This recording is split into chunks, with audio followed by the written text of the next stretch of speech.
Miadtong panahona, miadto si Juan nga magbubunyag didto sa dapit nga awaaw sa Hudiya, ug nagwali nga nagingon, Hinulsuli og biyay ang inyong mga sala, kay hapit na maghari ang Dios.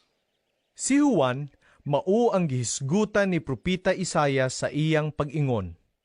May nagsinggit didto sa kamingawan. Andama ninyo ang dalan alang sa Ginoo. Himoang tulid ang iyang agianan. Ang bisti ni Juan hinimo gikan sa balhibo sa kamilyo, ug nagbakos siyag panit, ug ang iyang kanunon dulon ug dugos. Unya, nangadto kaniya ang mga tao gikan sa Jerusalem, ug tibuok lalawigan sa Hudiya, ug gikan sa kayutaan nga kasikbit sa suba sa Hordan.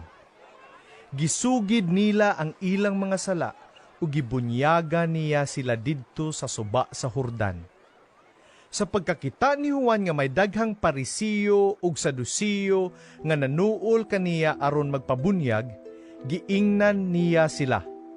Mga bitin, kinsay nagsulti kaninyo nga makalikay kamo sa taliabot nga paghukom sa Dios. Ipakita ninyo nga naghinulsol na kamo sa inyong mga sala pinaagi sa inyong buhat. Nagdahom ba kamo nga kay kaliwat kamo ni Abraham maluwas kamo? Sultihan ko kamo. Makahimo ang Dios pagkuha niining mga bato aron himoong mga anak ni Abraham.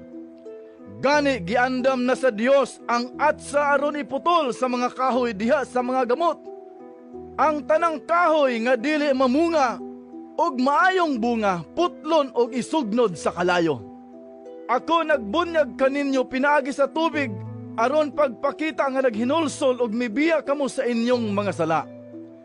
Apan ang muanhi sunod kanako, magbunyag kaninyo pinaagi sa Espiritu Santo og sa kalayo.